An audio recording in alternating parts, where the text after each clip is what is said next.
Buenos días, buenas noches.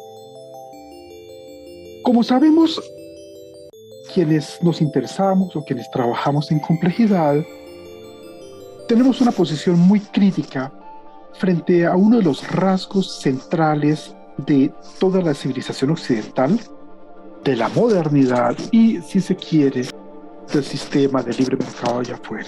Tres maneras distintas de señalar lo mismo. Se trata del determinismo. Entonces, pensar en complejidad, es decir, pensar la vida, significa alejarnos del determinismo. El origen del determinismo se encuentra en 5 textos muy importantes que tú seguramente conoces mejor que yo. El primero de esos textos sobre el determinismo son las tragedias de Sófocles. Son 7 tragedias.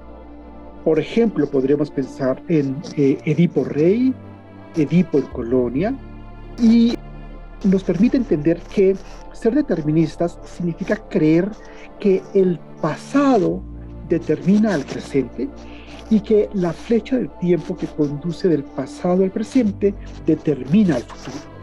Es decir, el futuro ya está condicionado por el presente y está condicionado por la línea del tiempo que del pasado conduce al presente. Eso es ser deterministas. La segunda fuente del determinismo lo encontramos distintos entre sí en 2 historiadores muy importantes que se encuentran en la génesis del pensamiento occidental. De un lado, en el libro de las historias de Heródoto, y de otra parte, al mismo tiempo, en el que podría ser considerado como el primer historiador de Occidente, que es Tucídides, en el texto de las guerras del Peloponeso. Ser occidentales significa creer que A, las cosas comienzan, y B, que como comienzan, entonces terminan.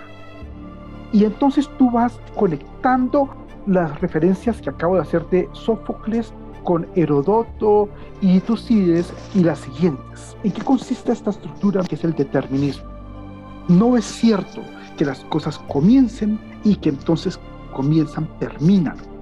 Ya voy a explicarme un poco mejor en este sentido. La tercera fuente del determinismo es un texto que tú y yo no conocemos mucho, que se llama el Timeo de Platón. Platón nos hace creer que el universo, la realidad del mundo, está constituido con base en regularidades, en unas muy pocas formas regulares, que técnicamente se llaman, no es difícil, los sólidos platónicos. Y esos sólidos platónicos, por ejemplo la pirámide, por ejemplo el cubo, el dodecaedro, el icosaedro, serían sólidos perfectos sin los cuales nada puede entenderse en el mundo.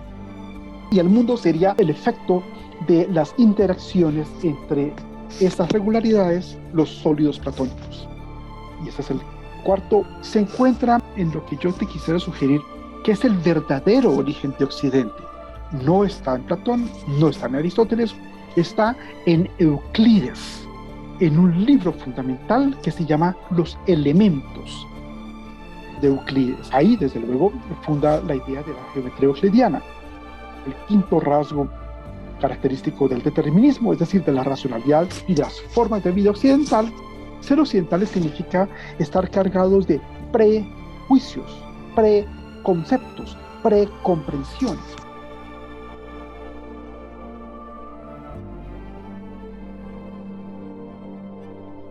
En el lenguaje técnico de Euclides, eso se llaman axiomas o postulados. Y son 5 axiomas o 5 postulados, y el resto es lo de menos. Son las demostraciones o los teoremas, es decir, ¿qué se sigue de esos axiomas o postulados? Permíteme, por favor, recapitular. El pasado condiciona al presente y el pasado y el presente determinan al futuro. Sófocles. 2. Las cosas tienen comienzo y entonces necesariamente tienen un final. Heródoto y Tucídides. 3. El mundo consiste en una serie de regularidades, unas pocas, por fuera de las cuales nada es comprensible y todo lo demás sería perfectamente imperfecto. Y 4.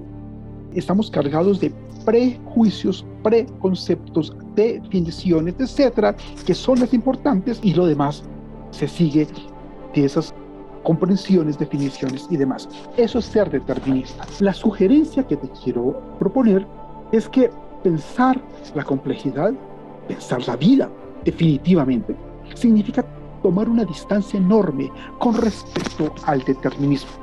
Y entonces podemos decir que no es cierto, por ejemplo, que las cosas comiencen y terminen. Pensar en complejidad significa pensar en términos de procesos. Por ejemplo, Heráclito. Por ejemplo, nadie se baña 2 veces en el mismo río. Y entonces las cosas nunca comienzan o nunca terminan de comenzar. Esto es una idea contraintuitiva. Y 2, las cosas nunca terminan. Pensar en procesos significa pensar en el devenir y no en estados. Sí, para efectos prácticos podemos decir que Pedro o Juan nació el 17 de enero del año tal o el 25 de agosto del año tal y cosas como esas, para efectos prácticos, ¿cierto? Pero digamos es un argumento pragmático, pero que ayuda muy poco para entender las cosas. En contraste con esto, pensar la naturaleza, el mundo, la vida, significa pensar en términos de indeterminación, de indeterminismo. Y entonces, análogamente a como en otro programa hemos dicho que lo que hacemos las complejólogas y los complejólogos es indisciplinar, pensar en términos de complejidades significa indisciplinar el Estado, indisciplinar el conocimiento, indisciplinar la iglesia, el ejército, el partido, etcétera, ¿cierto? Es decir, pensar en términos no disciplinares, segmentados, analíticos, etcétera. Análogamente a eso, podemos decir que pensar en complejidad significa indeterminar el mundo y la vida. Y entonces hay 3 antecedentes claros, muy evidentes de lo que significaría pensar en términos de indeterminación. El primero de esos antecedentes, en la Grecia arcaica, es un filósofo llamado presocrático que se llama Anaximandro de la escuela de Mileto. Anaximandro de Mileto propone explicar el mundo en contraste, fue el único en todo el universo griego, ¿cierto?, que sugiere esto. Muchos otros filósofos griegos decían, pues el origen del mundo es el agua, y entonces es el fuego, el aire, lo que tú quieras, es muy elemental. Pensar el mundo en términos de apeiron. ¿Y qué significa apeiron en griego? Lo infinito, lo ilimitado, lo que carece de barreras, lo que no tiene fronteras, lo indeterminado. Las fronteras existen, sí, pero ¿sabes en dónde están? En tu mente y en la mía. Las fronteras están en las limitaciones que tú y yo tenemos, vemos. Pero por sí mismo el mundo, por sí misma la vida, no sabe de limitaciones. Esta idea es muy hermosa porque empata muy bien, haciendo un salto en estos programas que llevamos tú y yo, con una idea que muchos años después de Anaximandro va a sugerir Schrödinger, y es que los sistemas vivos negamos la física. Los sistemas vivos negamos las leyes. Los sistemas vivos negamos los poderes. Y el término técnico es el de negentropía. Vivir significa negar los límites, los obstáculos, los impedimentos, las fronteras. Anaximandro, apeiron, primer antecedente. Es muy hermoso, como te das cuenta.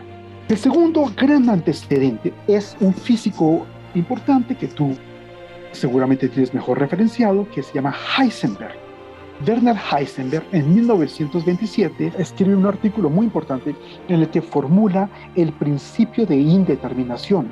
Lo que pasa es que la gente allá afuera lo confunde con el principio de incertidumbre. Mucho más adecuado es el principio de indeterminación. Y eso significa que es imposible determinar literalmente, eso es muy importante, muy hermoso, es imposible determinar, en el caso de Heisenberg, al mismo tiempo, el lugar y la dirección de un cuerpo, de una partícula, un fenómeno. Y el tercer gran antecedente es Prigogine, uno de los padres fundadores de la complejidad, uno de los autores canónicos de la complejidad, particularmente en 2 libros. Uno, lástima, no se ha traducido al español, de 1980, hace 3 años, ha recibido en el 77 el Premio Nobel de Química, que se llama Del ser al devenir. Y en este texto, lo que formula Prigozhin, como nadie en la historia de Occidente, ¿cierto?, es que pensar el mundo significa pensar en términos del devenir. Y él, Prigozhin, entiende y expone su propia teoría, la termodinámica del no equilibrio, en términos de una física del devenir. Y recupera, como nadie en la historia de la humanidad, ¿cierto?, a Heráclito. Y el segundo texto es el penúltimo libro que escribe Prigozhin antes de fallecer, que se llama El fin de las certidumbres. Y lo que expone Prigozhin en ese texto es que, voy a hablar como funcionario de la UNESCO, Naciones Unidas o cosas como estas, tú y yo tenemos unas verdades ya adquiridas en la historia de la humanidad, unos patrimonios de la humanidad, si tú lo quieres, unas verdades, unas certezas, las que tú quieras. Hacemos la lista, no importa. Pues bien, esas verdades o esas certezas no las perdemos. Además, hemos ganado la incertidumbre.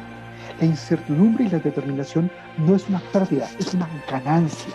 Y podemos reconocer el fin de las certidumbres, que todas las certezas y verdades ya llegaron a su final.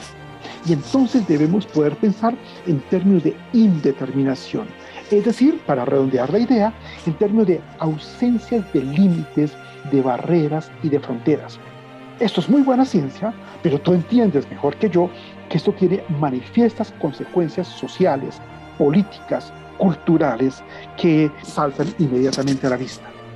Complejidad e indeterminación. Pensar en términos de complejidad significa, y es una idea contraintuitiva, porque la cultura, la educación, la familia, etcétera, nunca nos permitieron acceder a esa idea. Tú y yo creímos, porque nos lo repitieron, el 11 principio de Goebbels, ¿cierto?, una mentira repetida muchas veces, termina convirtiéndose. Tú y yo creímos, porque nos hicieron creer eso, que existían límites, barreras, fronteras, limitaciones. Allá afuera, aquí adentro, en el mundo, en la vida, no existen los límites o las fronteras. Nos los quieren imponer, pero los sistemas vivos no sabemos de eso.